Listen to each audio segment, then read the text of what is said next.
Middle east में चल रही अमेरिका, इजराइल और ईरान के बीच जंग ने दुनिया में हाहाकार मचा दिया है। ऐसे में इस जंग के खत्म होने की कोई तारीख भी सामने नहीं आई, लेकिन राष्ट्रपति ट्रंप कोशिश कर रहे हैं। अमेरिका के राष्ट्रपति ट्रंप ने बीते दिनों ईरान पर हमले से ब्रेक लेने की बात कही, दावा किया कि बातचीत चल रही है, जल्द ही सीज फायर पर समझौता हो जाएगा, यानी युद्ध विराम हो जाएगा। ट्रंप ने कहा वॉशिंगटन और तेहरान इस पूरे हफ्ते बातचीत करेंगे, लेकिन उन्होंने उन प्रतिनिधियों के नाम नहीं बताए जो ईरानी सरकार की ओर से बातचीत कर रहे हैं। इन सब के बीच ईरान ने साफ कह दिया कि ऐसी कोई बातचीत हमारी नहीं हो रही है, लेकिन ईरान ने हार ना मानते हुए जंग खत्म करने के लिए कुछ शर्तें रख दी। अमेरिकी शर्तें भी ऐसी हैं जो शायद ही तेहरान यानी ईरान को कबूल हो।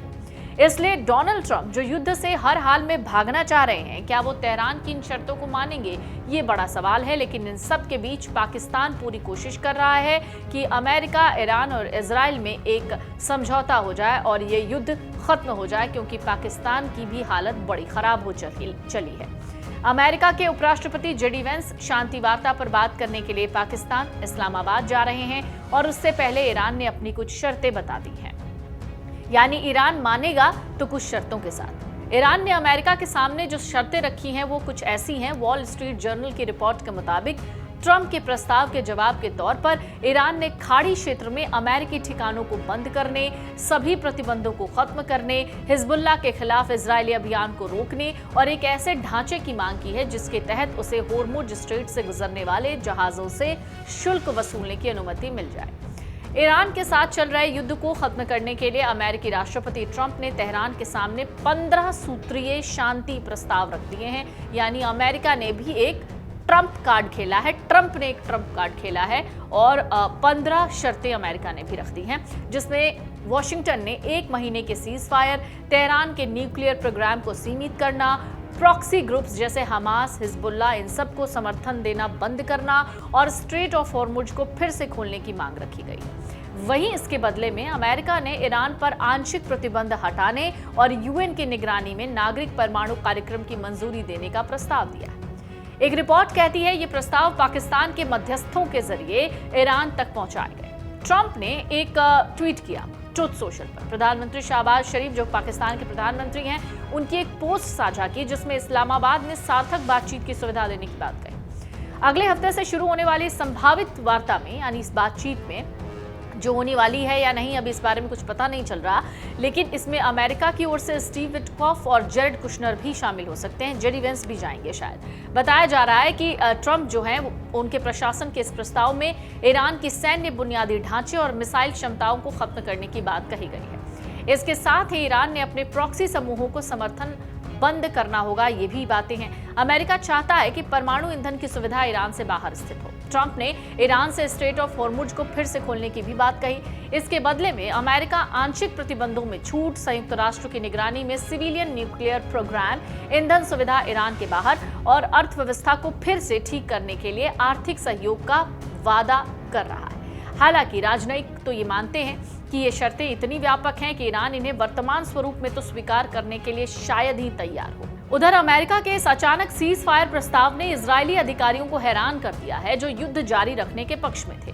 दूसरी ओर कूटनीतिक कोशिशों के बावजूद पेंटागन क्षेत्र में 3000 अतिरिक्त सैनिक तैनात कर रहा है। वर्तमान में मिडिल ईस्ट में लगभग 50,000 अमेरिकी सैनिक मौजूद हैं। ईरान ने पहले ही चेतावनी दी है कि अगर सैन्य गतिविधियां बढ़ी तो खाड़ी में समुद्री बारूद यानी नेवल माइंस बिछा देगा। इससे पहले 12 मार्च को ईरानी राष्ट्रपति मसूद पेजेश्कियन ने रूस और पाकिस्तान के नेताओं से बातचीत करने के बाद ये कहा था कि युद्ध तभी खत्म होगा जब 3 शर्तें पूरी होंगी। तो वो शर्तें क्या थी? वो शर्तें थी इस्लामिक गणराज्य के वैध अधिकारों को मान्यता, हर्जाने का भुगतान यानी मुआवजा मिले और भविष्य में होने वाली किसी भी हमले के खिलाफ पक्की अंतर्राष्ट्रीय गारंटी। पेजेश्कियन का ये बयान अपनी तरह का पहला बयान था, क्योंकि विदेश मंत्री अब्बास अरागची सहित कई ईरानी राजनयिकों ने अमेरिका और अमेरिकी अधिकारियों के साथ बातचीत की किसी भी संभावना से इनकार कर दिया था। उन्होंने कहा हमारी तो बातचीत ही नहीं हुई। दूसरी तरफ ट्रंप कह रहे थे कि बातचीत जारी है। ईरान के जो सर्वोच्च नेता इस वक्त हैं, उनका कहना है कि ईरान के साथ धोखा हुआ है। अमेरिका के साथ चल रही परमाणु वार्ताओं के बीच ये हमला हुआ।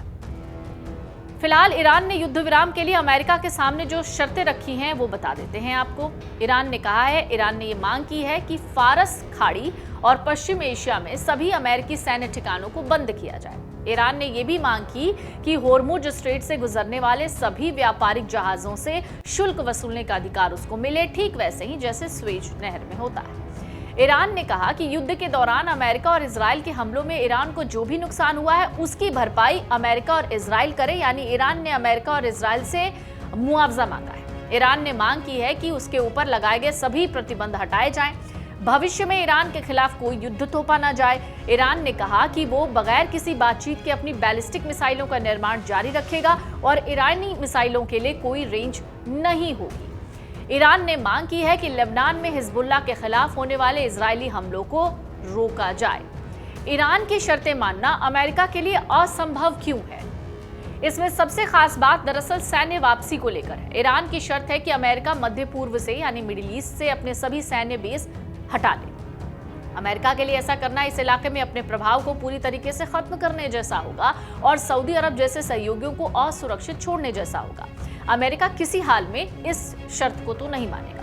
होर्मुज स्ट्रेट पर टैक्स की जो बात कही जा रही है, दरअसल दुनिया के लगभग 20% कच्चे तेल का व्यापार इसी रास्ते से होता है। अगर ईरान यहाँ टैक्स वसूलने लग गया तो वैश्विक तेल की कीमतें पूरी तरीके से ईरान के कंट्रोल में आ जाएंगी और इसे अमेरिका और पश्चिमी देश कभी स्वीकार नहीं करेंगे।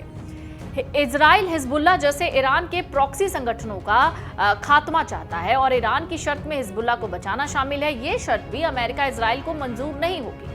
अमेरिका और इजराइल अब ईरानी मिसाइलों की क्षमता को बहुत अच्छी तरीके से जान गए हैं, इसलिए ईरान का ये जो कहना है कि उनके मिसाइल प्रोग्राम पर वो हस्तक्षेप ना करे, ये अमेरिका और इजराइल के लिए आत्मसमर्पण जैसा होगा। अमेरिका ईरान को उसकी बैलिस्टिक मिसाइलों को लेकर आजादी नहीं देगा। सबसे बड़ा सवाल ईरान के परमाणु बम को लेकर है, जबकि इसी चीज को लेकर तो ये युद्ध भी शुरू हुआ। क्या ईरान अपने परमाणु सपने को खत्म करने देगा? इजराइल किसी भी ऐसी संधि का विरोध कर रहा है जिसमें ईरान को यूरेनियम संवर्धन की थोड़ी भी छूट हो। अमेरिका के लिए इजराइल की सुरक्षा चिंताओं को नजरअंदाज करना असंभव है। अमेरिका के उपराष्ट्रपति जेडी वेंस वो पाकिस्तान जा रहा है, इस्लामाबाद, जहां पर कहा जा रहा है कि वार्ता होगी ईरान और अमेरिका के जो आला अधिकारी हैं उनके बीच। ईरान के अधिकारी भी इस्लामाबाद पहुंचने वाले हैं, लेकिन युद्ध विराम की शर्तें ऐसी हैं जिन पर तो किसी भी हाल में कोई सहमति बननी नजर ही नहीं आ रही है। ऐसा लग रहा है ईरान ने जो शर्तें रखी हैं वो युद्ध से भागने की कोशिश करने वाले ट्रंप का पैर बांधने जैसा है। भारत के जियोपॉलिटिकल एक्सपर्ट हैं, वो ये भी कहते हैं कि सोशल मीडिया प्लेटफॉर्म एक्स पर वो लिखते हैं कि कुल मिलाकर पाकिस्तान में अगर शांति वार्ता का पहला चरण होता है तो उसके कामयाब होने की संभावना बहुत कम है। ईरान अड़ा हुआ है और अब उसे अपनी बैलिस्टिक मिसाइल की क्षमता पर ज्यादा भरोसा है। वो भले अब हार क्यों नहीं मान रहा है ये बात करने वाली है ही नहीं, लेकिन उसको ये नजर आ गया है कि ट्रंप हारते दिख रहे हैं। अब अमेरिका और इजराइल को तय करना है कि वो किन शर्तों पर युद्ध से बाहर निकलते हैं। अगर आप ये वीडियो YouTube पर देख रहे हैं तो हमारे चैनल को सब्सक्राइब कर बेल आइकन दबाएं और Facebook पर देख रहे हैं तो हमारे पेज को लाइक करें।